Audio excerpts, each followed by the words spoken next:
தமிழ் பேசும் அனைத்து நல்லுள்ளங்களுக்கும் அஸ்ஸலாமு அலைக்கும் வரஹ்மத்துல்லாஹி வபரகாத்துஹு. Hi friends.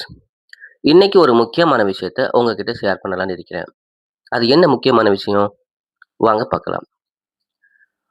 சவுதி அரேபியாவுல வேலை செய்றவங்க, அதாவது இலங்கையர்கள், உங்களுடைய பாஸ்போர்ட் ரினிவல் பண்றேன்னு சொன்னா, அது எப்படி பண்றது? அதுக்கு என்ன டாக்குமெண்ட்ஸ் தேவ? அதுக்கு எவ்வளவு காசு செலவாகும்? என்பத பத்தி பார்க்கலாம். நான் என்னுடைய பாஸ்போர்ட்ட எப்படி ரினிவல் பண்ணேன்? அதுக்கு எவ்வளவு காசு செலவாகுச்சு? அந்த புதிய பாஸ்போர்ட் வரதுக்கு எத்தனை நாள் ஆகுச்சு? அத பத்தி நான் சொல்றேன். வாங்க முதல்ல என்னென்ன டாக்குமெண்ட்ஸ் தேவை? உங்களுடைய பர்த் சர்டிஃபிகேட் எதுவுமே தேவைப்படாது. உங்களுடைய ஃபோட்டோ, உங்களுடைய பழைய பாஸ்போர்ட் கையில இருக்கணும். எம்பசிக்கு செலுத்துறதுக்கு ரூ. 650 காசு வேணும். இது 3ம் இருந்தா போதும். சரி வாங்க எப்படி ரினிவல் பண்ணலாம்னு பார்க்கலாம். ரியாத்ல இருக்கிற ஸ்ரீலங்கன் எம்பசிக்கு போங்க. போயிட்டு நீங்க சொல்லுங்க, "என்னுடைய பாஸ்போர்ட்ட நான் ரினிவல் பண்ணணும்." அப்படின்னு சொன்னா அவங்க ஒரு ஃபார்ம் ஒண்ணு குடுப்பாங்க. அந்த ஃபார்ம எடுத்துட்டு கரெக்ட்டா வாசிச்சு பார்த்துட்டு ஃபில் பண்ணுங்க. எல்லாம் ஃபில் பண்ணி முடிஞ்சோனே சைன் பண்ணிட்டு, உங்களுடைய அந்த ஃபார்ம், பழைய பாஸ்போர்ட், ஃபோட்டோ, ரூ. 650 காசு. இது 4யும் குடுத்த உடனே அவங்க எடுத்துட்டு செக் பண்ணுவாங்க. இதெல்லாம் கரெக்ட்டா இருக்குதா? அப்படின்னு சொல்லி போட்டு பார்த்துட்டு, கரெக்ட்டா இருந்துன்னு சொன்னா அவங்க எடுத்துக்குவாங்க. இல்லன்னு சொன்னா திரும்ப ஒரு ஃபார்ம் ஒண்ணு ஃபில் பண்ண சொல்லுவாங்க. சரியா? அந்த ஃபார்ம் கரெக்ட்டா இருந்துன்னு சொன்னா, அந்த ஃபார்மையும், ஃபோட்டோவையும் அவங்க எடுத்துருவாங்க. ரூ. 650 காசு கட்டுனதுக்கான சீட்டு குடுப்பாங்க.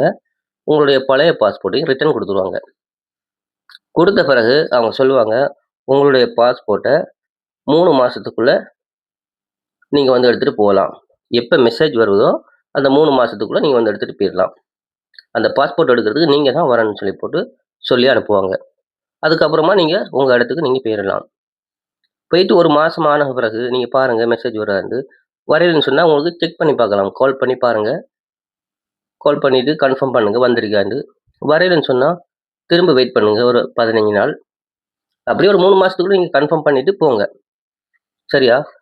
ஆனா ஒண்ணு நம்ம சிந்திக்க வேண்டியது, இங்க வந்திருக்கிறோம் சம்பாரிக்கிறதுக்கு. காச வீண் விரயம் பண்றதுக்கு வரையில. அத மட்டும் புரிஞ்சுக்கணும். ஏன் இத சொல்றேன்னு சொன்னா, நான் பாஸ்போர்ட் ரினிவல் பண்றதுக்கு எனக்கு அதிகமான காசு செலவாயிட்டு. நம்ம நம்ம நாட்டு காசு ரூ. 1,50,000 ரூ. 2,00,000 கிட்ட முடிஞ்சுது. அது ஏன்னு சொன்னா, நான் இருக்கிற இடம் கொஞ்சம் தூரமான இடம். சரியா? முதல்ல என்னுடைய பாஸ்போர்ட் ரினிவல் பண்றதுக்கு ரியாதுக்கு போனேன். அதுக்கு போக்குவரத்து செலவு, சாப்பாட்டு செலவு, அங்க எம்பசிக்கு குடுத்த காசு. சரியா? அதுக்கப்புறமா பாஸ்போர்ட் வந்த உடனே, நான் அங்க வெயிட் பண்ணி பார்த்தேன். யார் சரி போவாங்கன்னு சொல்லி. யாருமே போக கிடைக்கல. அப்படி யார் சரி போக கிடைச்சா, நீங்க ஒரு வேலை பண்ணலாம்.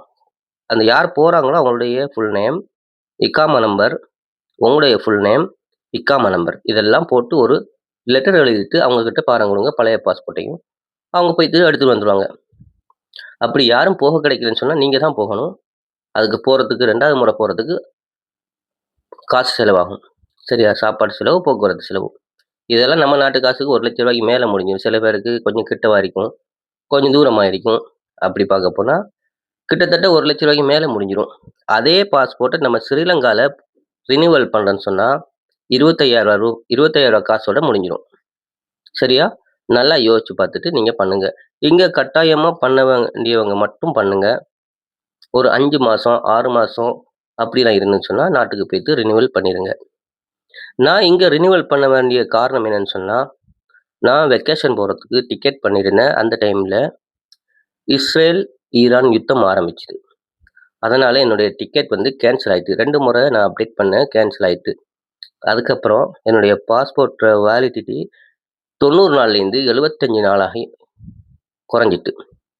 அதால என்னுடைய ரீஎன்ட்ரி விசா என்னால பெற்றுக்கொள்ள முடியல. அதால தான் நான் இங்க பண்ண வேண்டிய நிலைமை ஆயிட்டு. எனவே நண்பர்களே, நீங்க பாஸ்போர்ட் ரினிவல் பண்ண சொன்னா, உங்களுடைய பாஸ்போர்ட்ட செக் பண்ணுங்க. இயன்ற அளவு நாட்டுக்கு போயிட்டு ரினிவல் பண்ண பாருங்க. நாட்டுக்கு வெக்கேஷன்ல போனவங்க 1 இயருக்குள்ள உங்களுடைய எக்ஸ்பைரி டேட் இருந்துன்னு சொன்னா, அங்கேயே ரினிவல் பண்ணிட்டு வந்துருங்க. அதுதான் பெட்டரான ஆப்ஷன். சரியா? இவ்வளவுதான் இந்த வீடியோ. இந்த வீடியோ பயனுள்ளதாக இருந்தால் லைக் பண்ணுங்க, ஷேர் பண்ணுங்க, கமெண்ட் பண்ணுங்க. இது போன்ற வேறு ஏதாவது சந்தேகங்கள், அ விவரங்கள் தேவை என்றால் எனக்கு கமெண்ட் பண்ணுங்க. நான் உங்களுக்கு ரிப்ளை பண்றேன். நன்றி.